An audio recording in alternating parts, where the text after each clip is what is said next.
Today, let's draw a mountain landscape, a winter mountain landscape in the style of a contemporary artist named Jen Aranyi.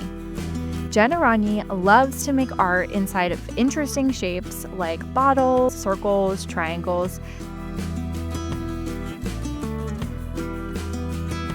Today, we're going to draw inside of a circle. We're going to draw a horizon line. We're going to have a vanishing point, lots of mountains with texture, and even a disappearing river in the distance. Let's start by taking a piece of paper and a paper plate that fits on it, and we're going to trace it to make our circle shape.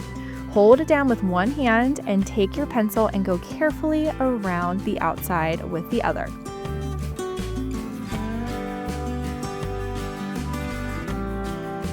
Then we are going to flip this over, make sure our name and our class code is on the back so that we don't lose it, and we are ready to start drawing. As an artist, I always draw light till I know it's right so that I can erase carefully if I need to. So the first thing we're going to do is we're going to find the center of each side of our paper plate circle we made, and we're going to put a dot on either side to plan out where our mountain line is going to go.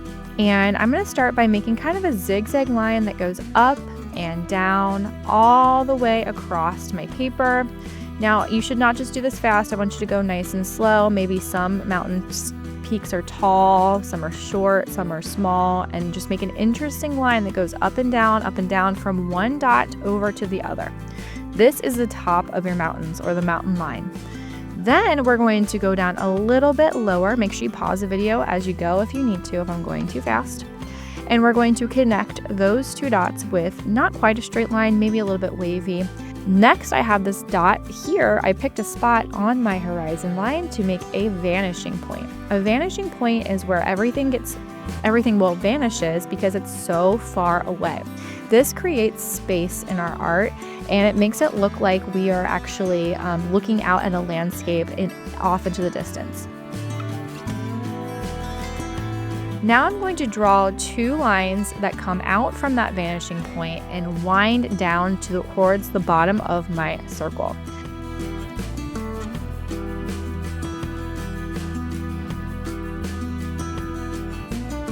Once you have those two lines, you can draw another line right next to your first line and make it a little bit wobbly.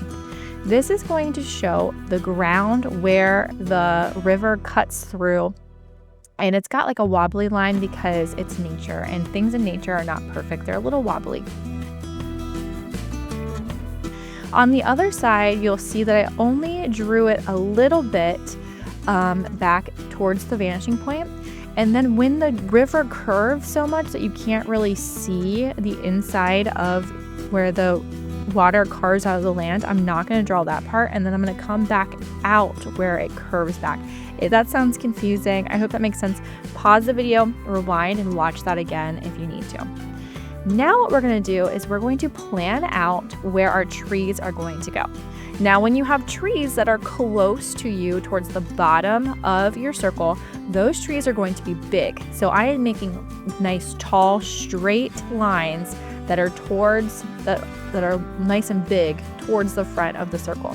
As I move back towards my horizon line, they're going to start getting smaller. So you'll notice that these lines are very short.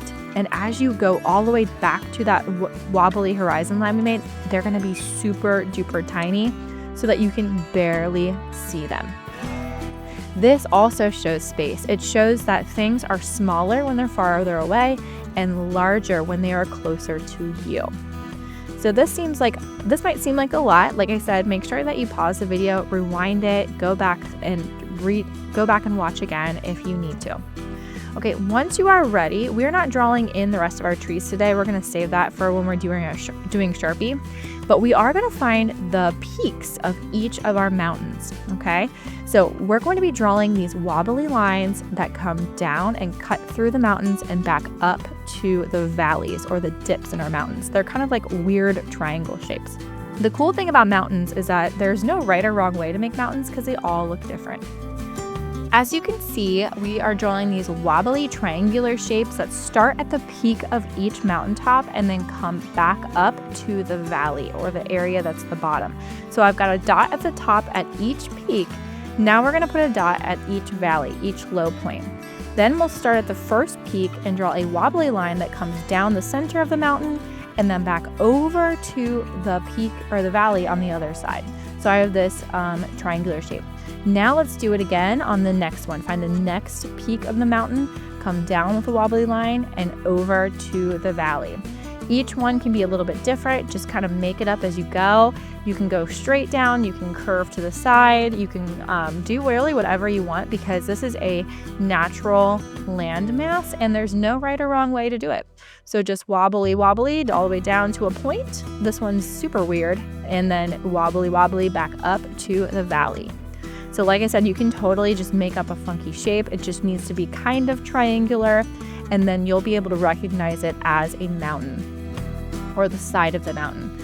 So again, let's watch this over here. We've got our peak. We're gonna come down with the wobbly line, come back up to the valley.